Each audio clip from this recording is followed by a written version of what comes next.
And दोस्तों, आपका अपने YouTube चैनल PSW में स्वागत है। आज मैं लेके आऊँ आपके लिए एक और नई वीडियो 9th क्लास का चैप्टर 5 जो सिविक्स की बुक है आपकी, लोकतांत्रिक अधिकार, ओके, डेमोक्रेटिक राइट्स। ये 5th चैप्टर है। इससे पहले मैं 4 चैप्टर डाल चुका हूँ इस बुक के।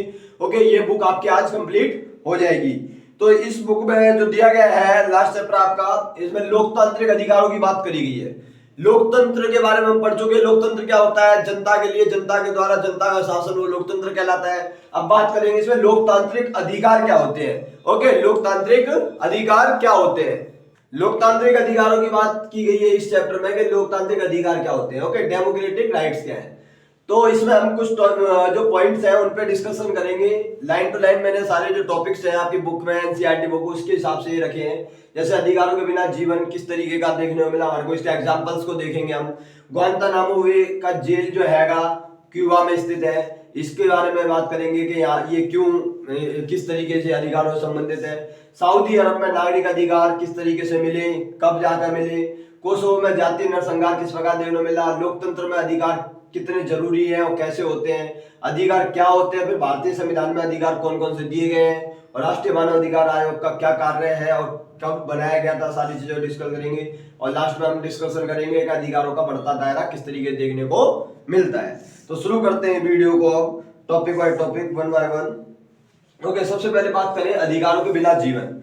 तो देखो, अधिकारों के बिना जीवन जो है वो आपको ही पता है कि अगर हमारे को अधिकार ना मिले तो जीवन जो है जीने का कोई फायदा ही नहीं है। जीवन एक तरह से गुलामी का जीवन होगा कि हम किसी के कंट्रोल में काम कर रहे हैं, हमारी खुद की कोई स्वतंत्रता नहीं है, खुद की कोई समानता नहीं है, हम अपने लिए नहीं जिएंगे। जैसे एक जानवर होते हैं, जानवरों को जैसे एक गधे को मार पीट कर जो मर्जी करवा लिया जाता है, उसी तरीके खच्चर को तुमने देखा होगा कि वो खिलाए या ना खिलाए पर उन्हें लेके जाना ही पड़ेगा। जैसे तुमने देखा होगा कि पहाड़ों में जाते हो आप, ओके, या मतलब जानवरों को जैसे समझाया था उस तरीके से कि इंसान का जीवन भी हो जाएगा अगर अधिकार ना मिले तो। उनके भी अधिकार होते हैं लेकिन वो उनके अधिकारों के लिए आवाज नहीं उठा सकते।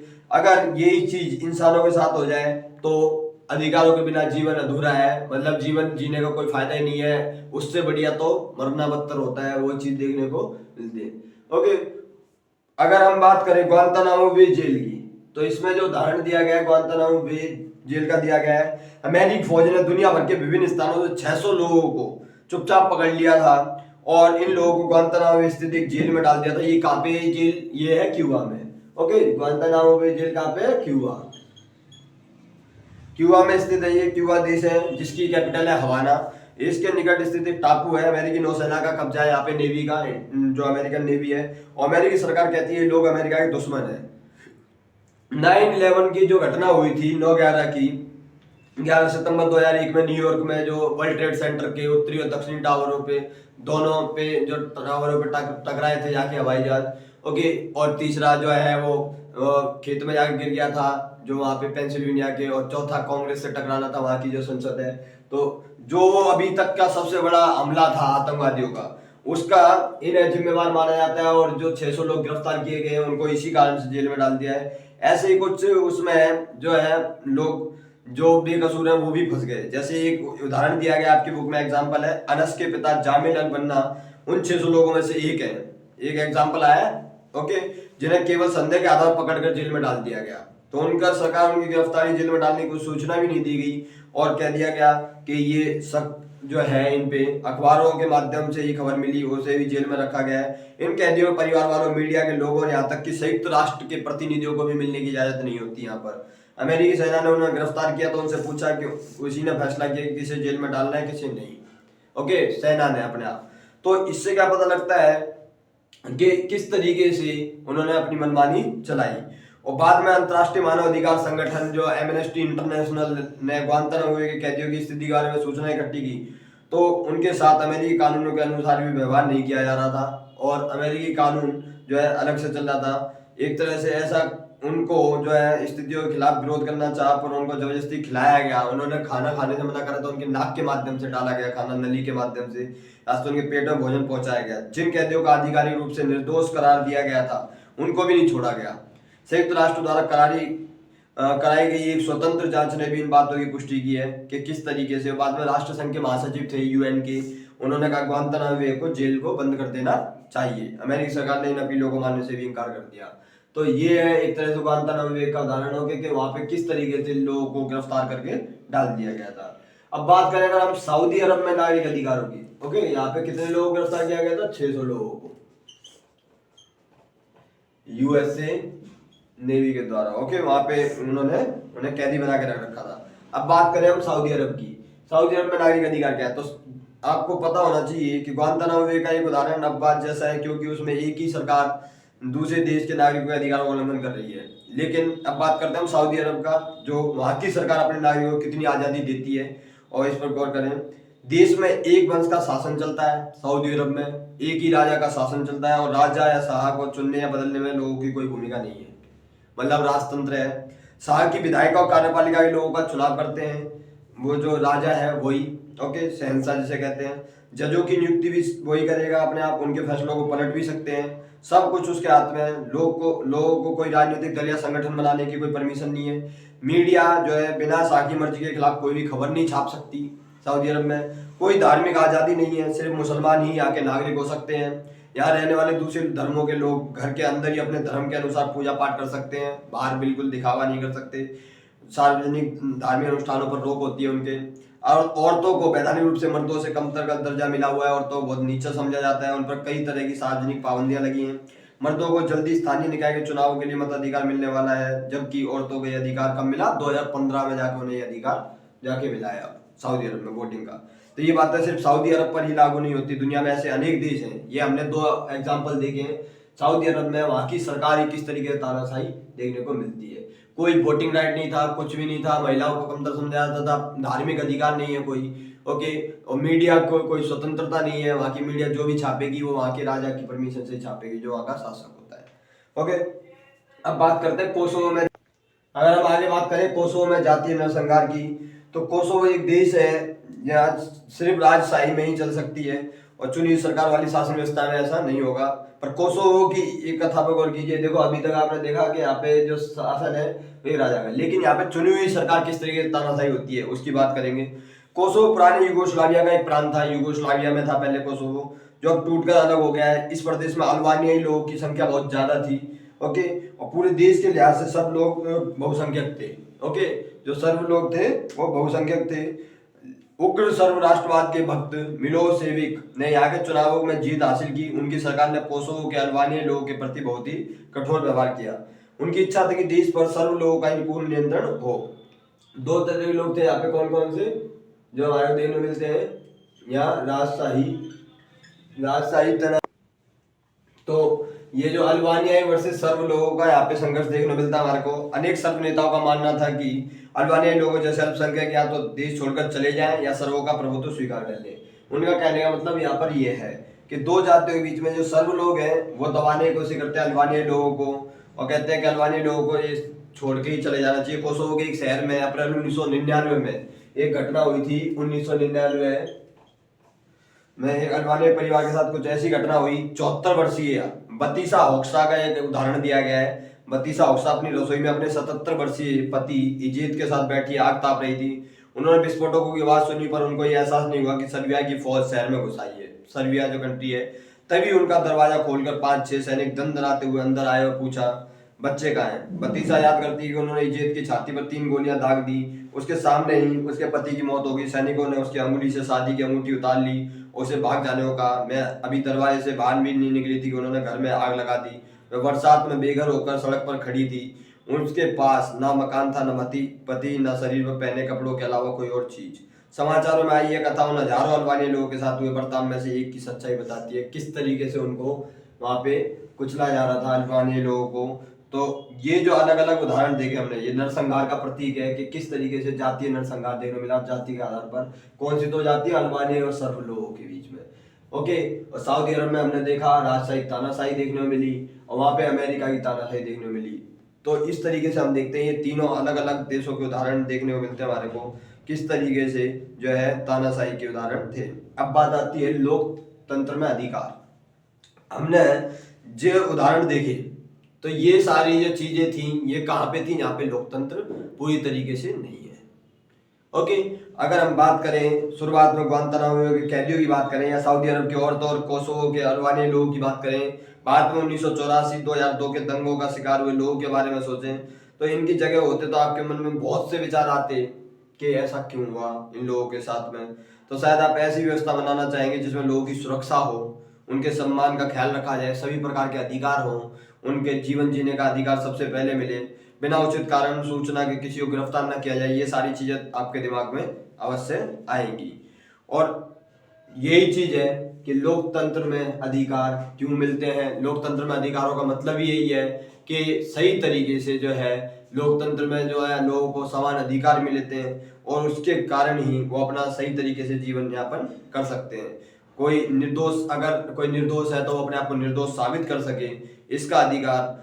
चुनाव चुनाव में जो है अगर हम किसी को चुन रहे हैं अपने राजा को, तो वो ऐसे ना हो कि सऊदी अरब की तरह देखने को मिले हमारे को। तो लोकतंत्र में अधिकार जब ही मिल पाएंगे जब लोगों के हाथ में अंतिम शक्ति होगी। अमीर या गरीब हो, चाहे ताकतवर हो या कमजोर, बहुसंख्यक हो या अल्पसंख्यक, हर किसी को न्यूनतम चीजों की गारंटी होनी चाहिए। अब बात करते हैं अधिकार क्या होते हैं। अधिकार क्या है? अधिकार व्यक्ति के वे दावे होते हैं जिनको कि समाज और राज्य के द्वारा मान्यता दी जाती है। ध्यान रखना, अधिकार क्या होते हैं? अधिकार व्यक्ति की वह मांगे या दावे होते हैं जो समाज और राज्य द्वारा मान्यता प्राप्त होती है। ओके, अधिकार किन्हें कहते हैं हम? अधिकार व्यक्ति के मांगे या दावे होते हैं जो समाज और राज्य द्वारा मान्यता प्राप्त होते हैं। अब मैं ऐसा क्यों कह रहा हूं? क्योंकि हर व्यक्ति ऐसे तो कुछ भी मांगने लग जाएगा कि मेरा अधिकार है कि गाली देने का अधिकार है, तो गाली देने का अधिकार नहीं हो सकता। अधिकार की भी एक सीमा है कि दूसरे के अधिकार का भी उल्लंघन ना हो। किसी, अगर तुम्हारे को स्वतंत्रता है तो दूसरे की भी स्वतंत्रता है, उसकी स्वतंत्रता का हनन ना हो, वहीं तक आपको स्वतंत्रता है। ओके, तो अधिकार किसी व्यक्ति के, अपने लोगों, अपने समाज, अपनी सरकार से वो दावा है हम सभी खुशी से, बिना डर भय के और अपमानजनक व्यवहार से बचकर जीना चाहते हैं। इसके लिए हम दूसरों से ऐसे व्यवहार की अपेक्षा भी करते हैं। और वो कब मिलेगा? जब हम, अधिकार जो है वो कब मिलता है? जब पहले हम अपनी जिम्मेदारी को निभाएं। ओके, किसी को कोई नुकसान ना पहुंचाए, उसकी स्वतंत्रता को नुकसान ना पहुंचाए, उसके अधिकार को नुकसान ना पहुंचाए, तब हमारे को वो अधिकार मिलता है। ओके, तो अगर हम कहें कि जैसे कि अलग अलग अधिकार मिलना, ओके, तो सब देशों में अलग अलग टाइम पर जो है अधिकार मिले लोगों को, ये चीज देखने को मिलती है हमारे को। अधिकार लोगों के तार्किक दावे, इन्हें समाज से स्वीकृति और अदालतों द्वारा मान्यता ही मिलती है, जिसे न्यायपालिका की सुरक्षा भी प्राप्त होती है। ओके, अगर हम बात करें भारतीय संविधान में कौन कौन से अधिकार हैं, तो भारतीय संविधान में अधिकार अगर हम बात करें तो सबसे पहले बात करते हैं 6 मौलिक अधिकार दिए गए हैं भारतीय संविधान में। कौन कौन से 6 मौलिक अधिकार हैं उनकी बात करेंगे हम। सबसे पहला जो अधिकार है समानता का, समानता का अधिकार। दूसरा है स्वतंत्रता का अधिकार, अगर इंग्लिश में कहें हम तो राइट टू इक्वालिटी, एंड दूसरा जो है राइट टू इक्वालिटी। पहला कौन सा? राइट टू इक्वालिटी, दूसरा है राइट टू लिबर्टी, और उसका तीसरा आपको जो देखने को मिलता है वो है शोषण के विरुद्ध अधिकार, right against exploitation, right against exploitation. और चौथा है धार्मिक स्वतंत्रता का अधिकार।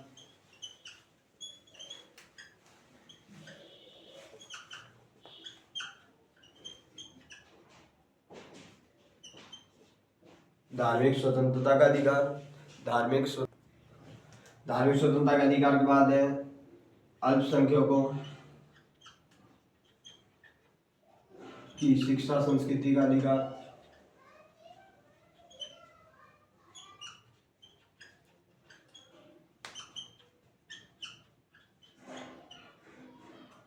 और लास्ट है संवैधानिक उपचारों का अधिकार।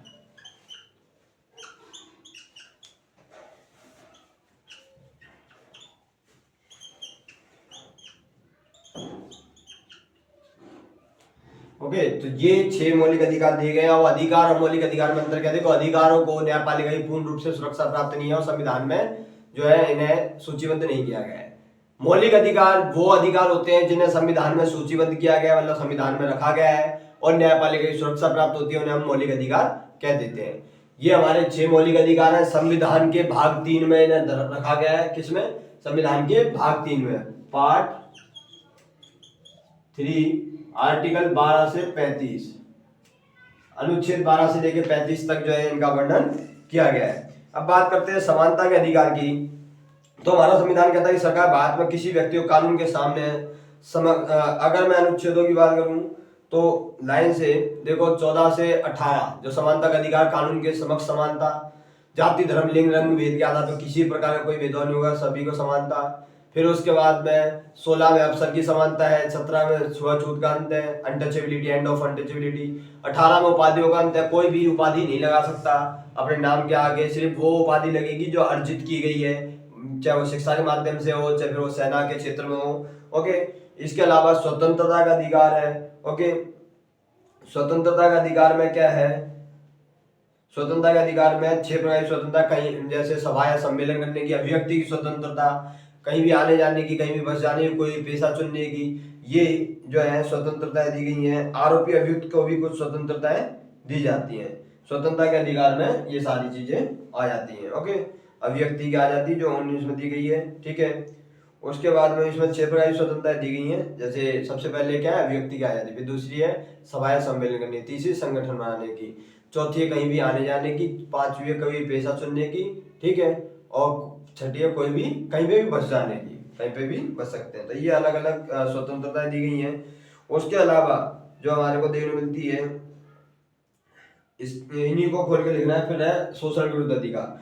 शोषण के विरुद्ध अधिकार में यह है कि किसी को भी बंधुआ मजदूरी नहीं कराई जा सकती बिना वेतन के। ओके, और बेकार या जबरन मजदूरी नहीं करवाई जाएगी, काम लेने का निषेध करता है। बेकार प्रथा, मजदूरों को अपने मालिक के लिए मुफ्त में काम करना पड़ता है, तो वो चीज नहीं कराई जाएगी। और दूसरी चीज के बाल श्रम का अंत। संविधान बाल मजदूरी को भी मना करता है। 14 वर्ष से कम आयु के बच्चों पे कोई भी कहीं पर कार्य नहीं कराया जाएगा, किसी कारखाने में, किसी वैसे खतरनाक फैक्ट्री वगैरह में, जैसे कि बीड़ी बनाने वाले, पटाखे बनाने वाले, दिया सलाई बनाने वाली, प्रिंटिंग, रंग रोगन वाले काम में कहाँ पे भी कोई काम नहीं कराया जाएगा। ओके, धार्मिक स्वतंत्रता के अधिकार में यह है कि हम कोई भी अपना धर्म चुन सकते हैं, धर्म का प्रचार प्रसार कर सकते हैं, उस पर आचरण करने, उसका प्रचार करने का अधिकार होना चाहिए। तो ये हमारे को अधिकार दिया गया है। और सांस्कृतिक और शैक्षिक अधिकार में यह है कि हर व्यक्ति जो भी अल्पसंख्यक है उन्हें शिक्षा एवं संस्कृति अपनाने का अधिकार है। अपना अपना पहनावा, खान पान, रीति रिवाज वो अपने अपना सकते हैं, अपनी भाषा को बनाए रख सकते हैं। तो ये जो है उसमें हमें ये अधिकार अब मिल कैसे सकते हैं, उसके लिए एक छठा अधिकार है इन सब अधिकारों की सुरक्षा के लिए, इसे कहा जाता है संवैधानिक उपचारों का अधिकार। Okay, constitutional remedies, right of constitutional remedies. इसमें क्या है कि अगर कोई इन अधिकारों का उल्लंघन करता है उसके लिए न्यायालय में इनके थ्रू आवाज उठाई जा सकती है। और 5 रिट जारी करते हैं। बंदी, प्रत्यक्षीकरण, निषेधादेश, अधिकार परीक्षा। अम्बेडकर जी ने इस वाले अधिकार को, संवैधानिक उपचारों के अधिकार को ही जो है संविधान की हृदय और आत्मा की संज्ञा दी है। ओके, अम्बेडकर ने, B.R. अम्बेडकर जी ने संवैधानिक उपचार के अधिकार को क्या कहा है? हमारे संविधान की आत्मा और हृदय का है। ओके, इस तरीके से ये जो हमारे को देखने मिलते हैं। अब बात आती है राष्ट्रीय मानव अधिकार आयोग। ये कब बना? 1993। राष्ट्रीय मानव अधिकार आयोग मानव होने के नाते सभी के अधिकारों को दिलाने में मदद करता है। 1993 में भारत में ये बनाया गया था। विश्व स्तर पर मानव अधिकार आयोग की बात करें तो 1948 10 दिसंबर का वो दिन था। 10 दिसंबर 1948 को जो है UN, ह्यूमन राइट, जिसे हम कहते हैं संयुक्त राष्ट्र मानव अधिकार आयोग का गठन हुआ था। भारत में 1993 में राष्ट्रीय मानव अधिकार आयोग का गठन किया गया था। उसके बाद हम बात करें कि अधिकारों का बढ़ता दायरा। तो अधिकारों का बढ़ता दायरा इसकी बात क्यों की गई है? क्योंकि अभी रिसेंट में कुछ अधिकार जुड़े हैं, जैसे राइट टू प्राइवेसी, निजता का अधिकार। इसके कारण नागरिकों उनके घरों की तलाशी नहीं ली जा सकती, उनके फोन टैप नहीं किए जा सकते, उनकी चिट्ठी पत्रों को खोलकर पढ़ा नहीं जा सकता। अब राइट टू प्राइवेसी का अधिकार मिल चुका है। ओके, और पर्यावरण का अधिकार, ऐसा पर्यावरण पाने का अधिकार जो नागरिकों के स्वास्थ्य और कुशल क्षेम के प्रतिकूल ना हो। पर्याप्त आवास पाने का अधिकार, स्वास्थ्य सेवाओं को पाने का अधिकार। तो ये कुछ जो है दायरे बढ़ाने की बात हो रही है कि जो संविधान में हमारे इनको भी रखना चाहिए, इन अधिकारों को भी। ओके, तो ये जो है वीडियो, इसमें हमने देखा किस तरीके से लोकतांत्रिक अधिकार देखने को मिलते हैं। ओके, तो इतना ही है इस वीडियो में। ज्यादा से ज्यादा इस वीडियो को शेयर करना, चैनल को सब्सक्राइब करना, बेल आइकन को प्रेस करना ताकि आने वाली वीडियोस की नोटिफिकेशन आपको मिल सके। तो थैंक यू गाइस, जय हिंद, जय भारत।